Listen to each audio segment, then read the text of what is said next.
Salamlar əziz dinləyənlər. Urmu gölünün quruması məsələsini danışırıq və yanımızda İbrahim bəy Savalan vardı. Xoş gördük İbrahim bəy.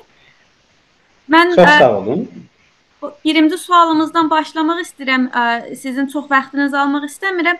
1380 və ya 2001 ilindən bəri Urmu gölü haqqında nələr olubdu akademik anlamda? Urmu gölü konfransı var idi. Onunla bağlı nə deyə bilərsiniz bizə? Urmu gölünün quruması ya Urmu gölünün quruması ilə ilgili olaylar haqqında ehtimalən 1380-dan öncələrdə bir sıra akademik adamları uyarılar veriblər və bir sıra bilgilər veriblər rəsmi məqamlara. Hala bizim onların bəzisi ilə də tanışlığımız vardı, xəbərimiz var. Amma rəsmi məqamlar tərəfindən heç bir əksüləməli, heç bir təpki olmayıb bu işlərə. 1380-ın abanın 2-ci günündə Urmiya Universitetinin Fənni Mühəndisi fakültəsində elə biz Urmiya Universitetinin öyrənciləri bir araya gəlib Urmu Gölü Konfransı adlı bir konfrans qurduq. Bu konfransın elmi rəhbəri Düktor Mirəli Məhəmməd idi. Elə həmən universitetin hidroloji ustadı. Və o konfransda da bilgin adamlar və bu məsələ ilə ilgilənənlər gəldilər və öz əldə etdiklərini, öyrəndiklərini hazirlərə çatdırdılar və bəlkə də yox, kəsinliklə dedilər ki, Urmu gölü haqqında bir işlər görülməsə bu göl quruyacaqdır. Hətta yadımdadır o zamanlar Əncüməni Ab-Xizdariyə İran adında bir də əncümən rəsmi bir bəyanat verdi və Seyid Məhəmməd Xatəməy Sumhura bir məktub yazdı və məktubuna yazdı ki, Urmu gölü quruyursa, bütün su mənbələri və su qaynaqları İranın içində olduğuna xatir, İran dövləti heç zaman İrandan xaric bir başqa dövləti bundan suçlu və müqəssir tanıya bilməz və bunun bütün məsuliyyətləri İran dövlətinin boynunadır. Və indiki gedişlə və bu gölün su damarlarının qabaqlarının kəsilməsi, səddlərin və bəndilərin vurulması ilə bu gölün quruması kəsindir. Amma İranın rəsmi məqamları tərəfindən bu haqda heç bir addım atılmadı. Təxminən ondan 4-5 il sonra, yəni 1380-ların ortalarında Təbrizlə Urmiya arasında vurulan Urmu gölünün ortası ilə keçən yol açıldı. O yol Urmu gölünün quruma nədənlərindən biri sayılır bilginlərin tərəfindən. Bəziləri deyirlər ki, gölün yatağında və suyun altında olan bulaqların gözünü doldurdu. O yolu vurmaq üçün tökülən daşlar və torpaqlar.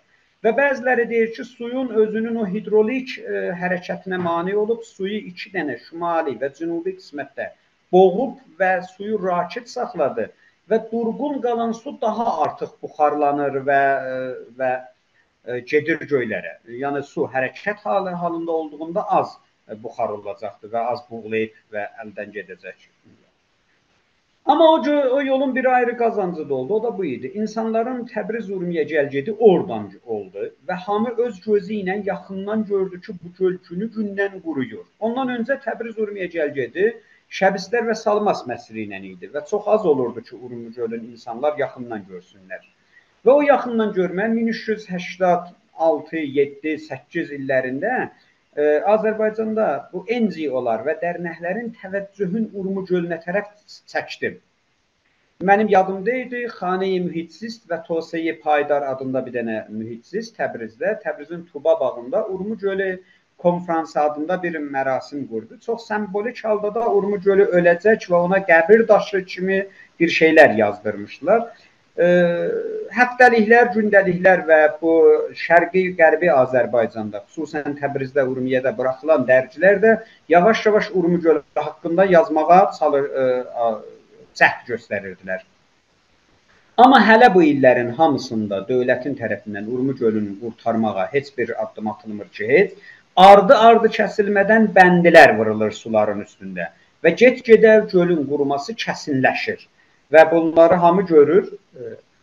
Hələ bu arada neçə fərqli qruplar öz etirazlarını dövlətə bildirdilər. Amma əsas etirazlar, yəni xalq tərəfindən göstərilən etirazlar 1389-un Fərvərdinin 13-ündə Elə həmən körpünün kənarında həm Urmiya tərəfindən gələn adamların, həm Təbriz tərəfindən gedən adamların bir yerə yığışması ilə baş tutdu. Urmiya tərəfindən gələn də çox da tutuqlanma olmadı, fəqət insanları dağıtmağa çalışdılar əmniyyəti güclər. Amma Təbriz tərəfindən gedənləri körpü kənarında 100-ə yaxın, bəlkə də 100-dən artıq adamlar tutuqlandı və bir sıralarda həbslərə salındı ki, bu göstərirdi ki, dövlətin nə təkcə Urmu gölünün qurumasına, qurumasının qabağında bir işlər görməyə qəsdi yoxdur. Bəlkə də Urmu gölünü xalqın zehnində önəmli bir məsələyə çatdırmağa çalışanları da tutuqlama və həbs cəzası vermək vardır. Bu toplantılar 1390-ın yenə də həmən günündə elə Fərvərdinin 13-ündə həm Urmu gölündə körpünün kənarında, həm Təbrizdə Azərbaycan meydanında oldu. Bəli, bunlardan heç bir nəticə alınmadıqda 1390-ın şəhrilərində Azərbaycanın bir çox şəhərlərində, Təbrizdə, Urmiyədə, Ərdəbildə və başqa şəhərlərdə bir ay müddətində, bir aydan da çox sürən etirazlara səbəb oldu. Bu etirazlar dövlətə bu sözü çatdırdı ki, elə bil xalq Urmu gölü ilə ilgili ciddi həssaslığı vardı və Urmu gölünün qurumasını təhəmmül etmək istəmir. Ona xatir dövlətin bir sıra işləri əl atdı. Əlbəttə işlərin hamısı şüar həddində, vədələr həddində oldu və əməl sahəsinə çatan bir işlər olmadı. Hələ nə təkcə əməl sahəsinə çatan bir işlər olmadı, bəlkə elə yenə də səddilər vuruldu, çaylar boğuldu və çox su məsrəf eləyən əkin məhsulları da yenə əkildi. İbrahim bəy, bizə Setadı Ehya haqqında nələr deyə bilərsiniz? Biraz da orada tunel çəkilmə məsələsi var idi. Baxın, bu qonuda örnək olaraq Urmiyədə insanlar gedirdi, məclis vəkillərinə etirazlarını bildirirdi. Ya Urmiyədə, Təbrizdə, məsələn, gedib valiləri, kustandarları görürdülər. Bəzən etirazlar Niru vizarətinə yönəlirdi, çünki İranda suyun sorumlusu və səddilərin və çayların sorumlusu vizarət-i Niru idi. Vizarət-i Niru da boynundan atırdı ki, suyu lap çox məsrəf eləyən əkinçilərdir və buna əkinçilik vizarəti baxmalıdır. Yəni, su bizim ixtiyarımızda da olsa, suyu işlədən, suyu məsrəf eləyən əkinçilərdir. Onların boynunu atırdı.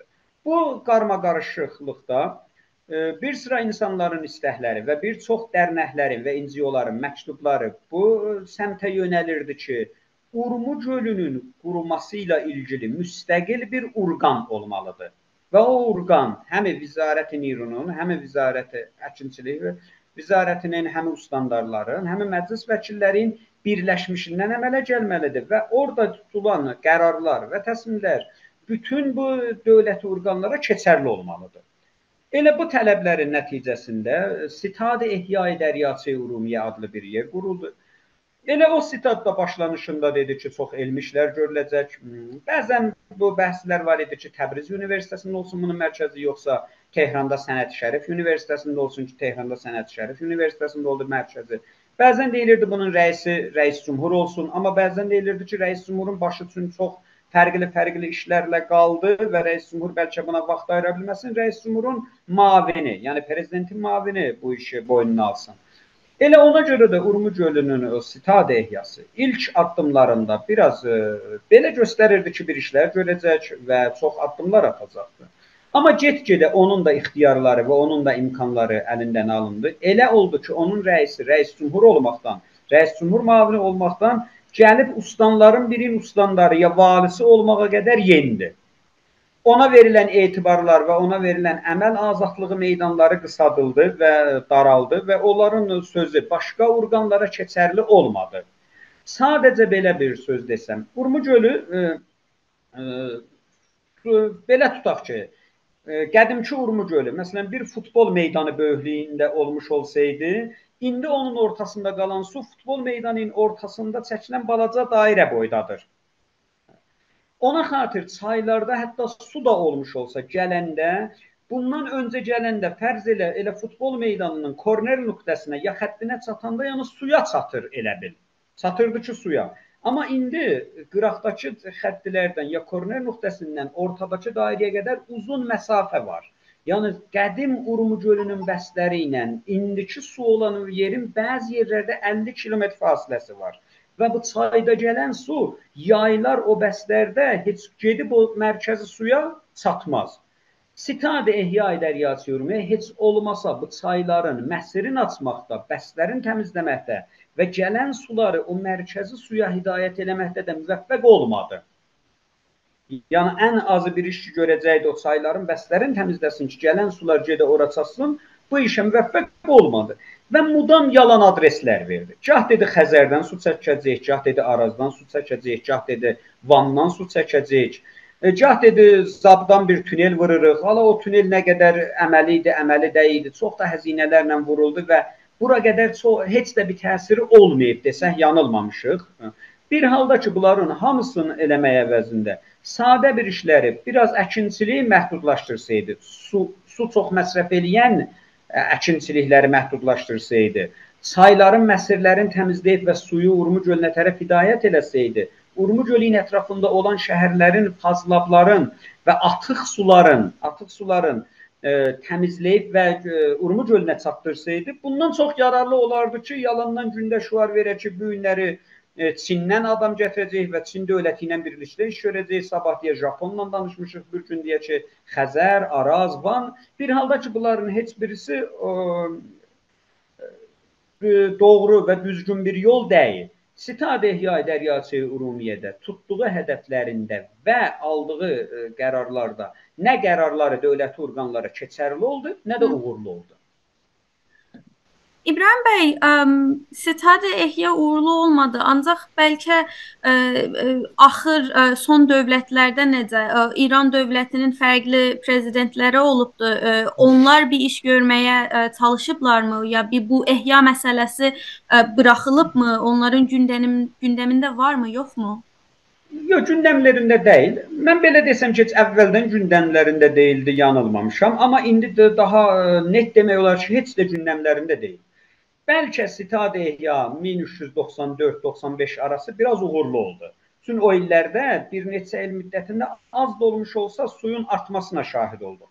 Amma həmin ruhani dövlətinin axir 2 ilində İranda belədir. Prezidentlər 4 il əvvəli çalışarlar ki, ikinci dönə səs qazansınlar. Ona görə 4 il əvvəli biraz bəlkə də bacardıqları qədər xalqın tələblərinə və istəklərinə yaxın bir tutumda hazır olurlar, görünürlər. Amma ikinci dönəm səsi qazandıqda heç birbaşa buraxırlar və belə də düşünsələr ki, gələn dönə özlərindən əlavə öz partiyalarından, öz hizblərindən biri də olmayacaq, mütləq buraxırlar. Demək olar ruhani də dövlətinin axir 2 ilində birbaşa buraxdı.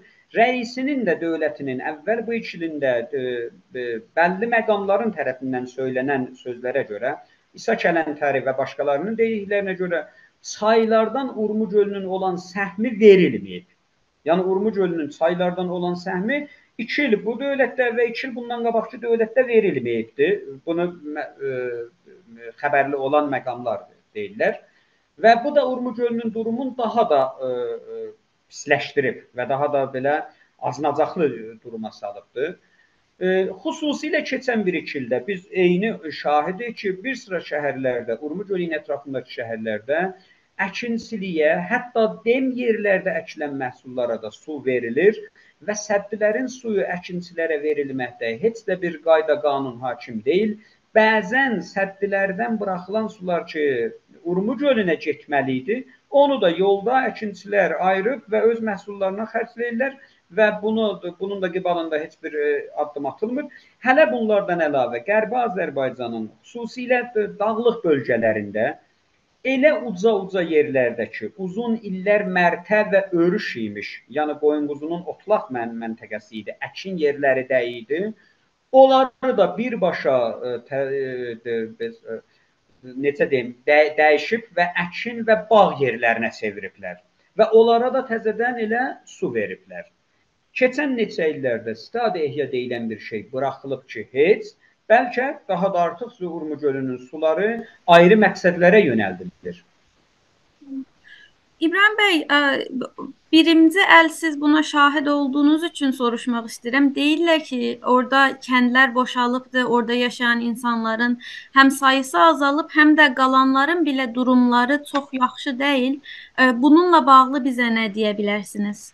Çox gözəl bir müstənəd Məhəmməd Əli Muradi işləmişdi. Elə Urmu gölünün ətraf kəndlərindən bir sıra adamlardan rapor cəmləmişdi, videolar götürmüşdü və onlar deyirdi ki, ailəmizdən neçə baş insanlar köçüb gedibdi, və yaxınlarımız, qohumlarımız bu kəndləri tərk ediblər və bəzən deyirlər mərizliklər, xəstəliklər, sərətan və xərçəng mərizlikləri də burada yayğınlaşır. Amma biz yaxından gördüyümüzdə bir sıra şəhərlərin elə bağları da və yeraltı suları da sədəmə görüb. Amma mənim yadıma gələn, əlan bu saat bəlkə o zadın eynicə deyə bilməyəm, Urmiyədə yayımlanan yaşayış dərgisi var idi, həftəlik idi yanılmıramsa. Urmiyənin məclis vəkili olan Cavad Cahangirzadə ilə müsahibəsi olmuşdu. Cavad Cahangirzadə ilə o müsahibədə danışıqlarında 16-17 kəndin adı getmişdi ki, gölün ətrafında olan kəndlər ki, yəni boşalmağa doğru gedirlər. Adamları çox sayda azalıb, çünki məsələn bağları quruyub, yeraltı suları azalıbdır və əkin və bağdarlıq orada mümkün olmadığına xatir köçüb gedirlər. Bu, Urmiyənin qədim məclis nümayəndəsi Cavad Cahangirzadənin yaşayış dərgisi ilə müsahibəsində getmişdir.